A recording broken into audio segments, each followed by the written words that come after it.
Hey folks, Jackdaw here. Today we're jumping into part 2 of looking into what Dragon Age the Veilguard was supposed to be originally. Last time we looked at all of the cancelled plans for Joplin, its previous single player iteration helmed by Mike Laidlaw, delving into all of its individual concept art and many fundamental story beats for that unfortunately pivoted project. Following that, we're now delving into all of the Datamined files and actual cut content of Dragon Age the Veilguard. From alternate endings involving Solas to scrapped mechanics to just even a bigger Act 3. This video is going to uncover what is lying on the cutting room floor, unfortunately. Do want to give already a quick shout out to the incredible community for uncovering so many of these Datamined files, particularly Lafaiette on Tumblr and Amirdrassil on Twitter. Before we do jump into all of this, I also have a quick word from today's sponsor. This is the FlexiSpot Swivel Recliner Lotus XC6, and it's honestly my new favourite chair. Super comfy, and with a lever on the side, you can easily switch to full recliner mode, perfect for a tea break. The XC6 comes in orange, brown, and cream beige colours, featuring a 145-degree recline, smooth 360-degree swivel,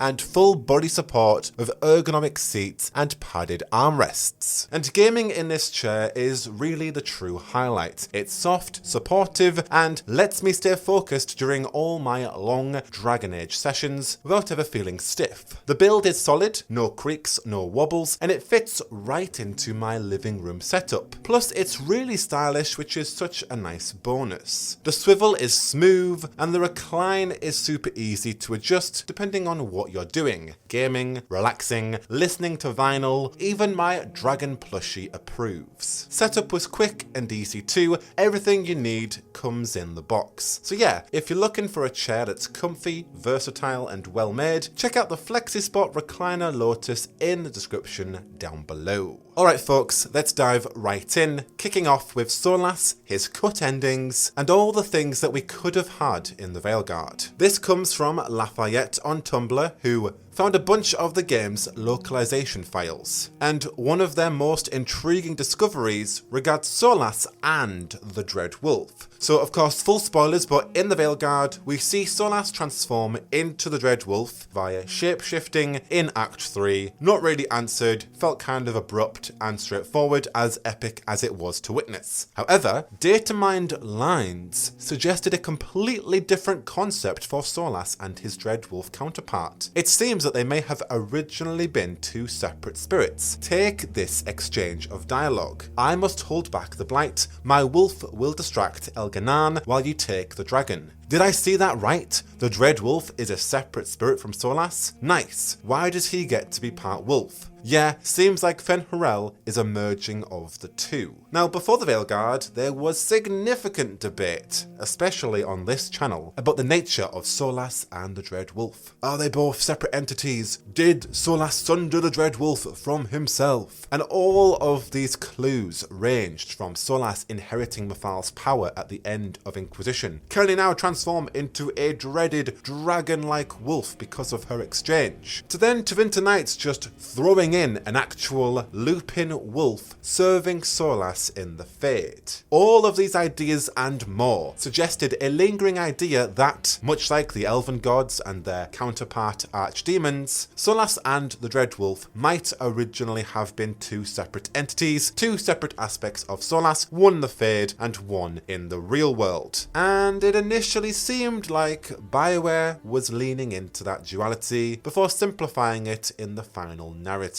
In another cut ending, we have a confrontation with Solas and the Velen, one that is quite heartfelt, delving into the guilt, pride, and Solas' sense of responsibility. Some standout moments of all of this dialogue include Solas revealing that the Blight is now imprisoned, but warns that the Veil's collapse could still wreak havoc. Llewellyn challenges his godlike behaviour, urging him to let go of his solitary burden and allow others to help. And then Solas admits his mistakes, referencing the Titans, Mafal, and even Varric's death. the villain counters, reminding him of his successes and ultimately his humanity. And a few key lines from this exchange are, "You want to be a hero? Then save the world right now." This then crescendos with, "You don't have to do this alone." To which Solas responds, "Thanks to you, I can see the way." Another Datamined ending showed the focus shifting to balancing Solas's mission with his redemption. As Solas is tasked with containing the Blight, we have a dialogue exchange. The Dreadwolf shall spend eternity knowing he was saved by a mortal's wisdom. And another one showcased Solas locked away with the Blight, a poetic punishment reflecting his greatest weakness. Now, regardless of all these different choices, Morrigan and Rook had a discussion involving Solas deserving a second chance, with lines like, "Few would react with such compassion to the Dreadwolf's trickery." Some variations even hinted at love playing a pivotal part in his redemption, with the villain's enduring belief in Solas allowing him a chance to heal. Each of these Solas Datamined endings go from bittersweet redemption to eternal punishment. In one ending, Solas is content, no longer a threat to the Veil, Morrigan noting, "It may mean nothing or everything. What matters is that Solas is content, and we need no longer fear him tearing down the Veil." In harsh outcomes, Solas is trapped in a prison of his own making, alongside the Blight, a fate he despises. Lines like, "He made a cage with bars made out of his worst weaknesses. He's not getting out on his own." And then for the villain, there was an emotional thread suggesting that Solas still struggled with his regret. "I'm sorry, Vernan, if there had been another way."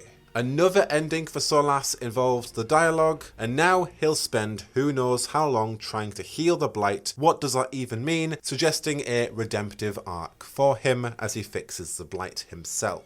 Going back to the Datamined Morrigan and Rook exchanges, we have a bit of Morrigan's sharp wit regarding the state of the world. She says, "The world is still here and isn't blighted or covered with demons. I think we did okay." To which Rook says the woman carrying the god who made most of the mess I had to clean up, hinting at further implications of Mathal's original narrative that I thought was cut, as I referenced in my review. And then regarding future threats, Morrigan says, "Even with Elganan and Gillenane dead, the Venatori remain a threat, as do the Antam and the Darkspawn." Now, speaking of all this ending cut content, this is the one that really hits me the most. There's evidence of a cut post-ending mission where Rook rallies their team for one final quest. The flagged Datamined files suggested that this would have taken place at the lighthouse. Following this Datamined content, Rook gathers their team for a pep talk with lines, "The gods might be dead, but there's more to do in this world. We'll find Harding or Davrin somehow," setting the scene for a journey to Ravane to confront the Executors and retrieve a memento tied to Harding or Davrin. This would have at least helped unravel a larger question left hanging at the end game. What the heck is going on with the Executors? And Datamined content revealed a scrapped scene that was meant to expand on the Executors and their cryptic involvement in the Veilguard. Ultimately, the whole "the Veilguard remains vigilant" would have been further explained in this brief scene where Rook returns to the lighthouse after the final battle for this debrief, with even more dialogue hinting at these implications. Weird shit is going on. What are the clues we have? The Executors, the Devouring Storm, what does it mean? We don't actually know, but it sounds bad, so we need each other more than ever. Quite a shame that this was cut, because it sounded like it could have been at least somewhat of a bridge between the Veilguard's ending and whatever is coming next. Even more so, talking about the whole Harding and Davrin thing, instead of finding closure, players would have actually discovered that their bodies had disappeared, leaving their survival an open-ended mystery. This cut content comes from the Datamined scene. Rook went back to the island to recover their fallen comrade, but strangely, there's no body to be found. This extra level of ambiguity would have been fantastic, even as an endgame slider during Rook's speech epilogue. Either way, Act 3 was going to be even bigger according to all of this Datamined content involving the Executors, Harding, Davrin and Asan's fate, as well as the ambiguity of what happened to Solas, with even more choice there for him. One of the most controversial changes in the Veilguard was the simplification of the world state. No more Dragon Age Keep, no more overarching choices to choose between. Instead of importing a detailed save file, we were only given 3 key choices which really didn't matter. Who the Inquisitor romanced, whether the Inquisition was disbanded, and whether they vowed to stop or redeem Solas. However, Datamined files show that BioWare initially planned to include a full world state system, similar to Inquisition. This would have allowed for a deeper, more personalised storytelling based on a few of our past decisions, especially regarding the Well of Sorrows, showcasing that initially this choice would have actually mattered between Morrigan or the Inquisitor, hinting at the story that I believe was cut in regards to Mythal and her greatest scheme. And this definitely feels like a missed opportunity. The Well of Sorrows particularly felt like it was set up to be such a huge, tangible consequence for the Veilguard, but unfortunately this simplification just showcases the time and budget constraints shaping the final version of this game. Now even further, we have an entire list of every character in the Veilguard Datamined, including character descriptions, their age, and offering insights that never made it into the game or were never overtly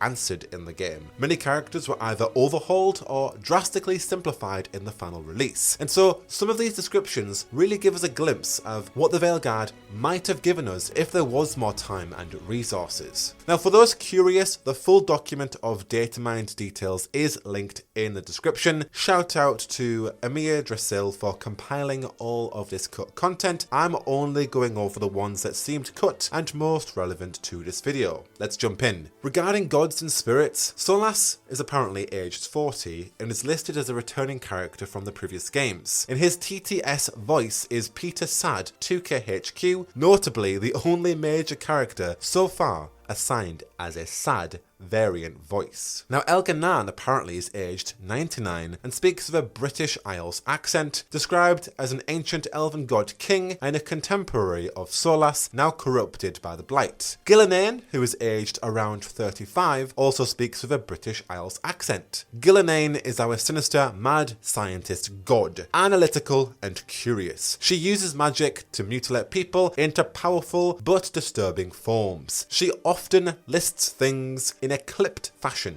cataloguing as she sees. She's obsessed with experimenting on all kinds of living beings, viewing everyone, except her fellow god, Elganan, as potential stock. She's pitiless about her work. Gillenane will happily slice open 100 people for parts, but it is not purposefully sadistic. It's nothing personal. She can be angered, however, by people interfering in her plans. When she is, rage runs cold. Some backstory on Gillenane: she is an ancient, now corrupted elven god. She rose to power thousands of years ago by creating living wonders and had the distinction of being the only mortal elf uplifted into the pantheon. She embraced the corrupting power of a force called the Blight in order to improve her magic and has been unalterably twisted by it over the centuries. Then we have the betrayal of Thelasan, a powerful undead entity which represents Solas's regret over murdering his friend Thelasan by stabbing him in the back, witnessed in Dragon Age: The Masked Empire. We then have the fall of the Protector, symbolising Solas's guilt over the death of Mythal, and then the slaughter of the Pillars represents Solas's remorse for murdering the Titans, each embodying a pivotal moment of betrayal in Solas's past. Now the original nature of the Caretaker is described as a masked, cloaked spirit who serves as the guardian of the lighthouse, following an angel, otherworldly helper archetype who gives the player what they truly need, not necessarily what they think they want. Described as patient, mysterious, and immensely wise. Unknown to the player, the Caretaker is the remnant of an ancient dragon who took on the form of this spirit centuries ago after being summoned by the lighthouse's original elven builders. Now it has new inhabitants, the player and their friends. The Caretaker is guiding them through the mysteries of the lighthouse, but they do not give any straight answers. We then have the Spirit of Chaos, an entity released by Solas to shatter a labyrinth, aiding him and Mythal. Then we have the Spirit of Need, which was implied to be the Caretaker in another form during a past era, shown conversing with Solas during his attempts to rescue Mythal. In these exchanges, Solas reveals his unwavering resolve to sacrifice anything to save Mythal. The biggest thing again behind this was the cut nature of the caretaker, their implications with Mythal back in the day, and being somebody that Solas confided in, that then having a much larger implication on the narrative in the Veilguard. Now the Inquisitor is aged around 30 and was originally described to be wearing the iconic Inquisition uniform beneath a long cloak with a hood, confident knowing they are still the head of a powerful organisation but now act in a mentor role. They would bring too much attention if they got personally involved, so they are looking for the right people to act for them. And then Charter, also age range 30, was to return from Inquisition and serve as Rook's direct link/mouthpiece to the Inquisitor and the remnants of the Inquisition. We saw her return drafted in concept art, but she was equally prominently featured in the game's Datamined files too, showcasing how close she was before being cut. And then Isabella, aged 50, was also described as a well-aged yet perfectly equipped in warrior gear designed for brutal close combat. However, her appearance originally changed based on players' decision from Dragon Age 2. She may have dark black dyed hair or red hair streaked with grey, both reflecting the passage of time and Hawke's key choices. Now Tash was originally designed as a Qunari agent with a specialisation in infiltration, a thief basically, scaling buildings, picking locks and taking out enemies with quick and brutal efficiency. Again, concept art for this was originally showcased too. And the final miscellaneous characters we have of importance, somebody called the Scholar, a self-important, uptight scholar trying to prove himself to the Academy and will go to any means to do so, including murder if that's what must be done. And then we have the Executor with their appearance detailed, human appearing, a masked and hooded figure that speaks like someone unfamiliar with language in general. Stilted, awkward, but with a low menace. And their speech pattern was even described, trying to form words from thoughts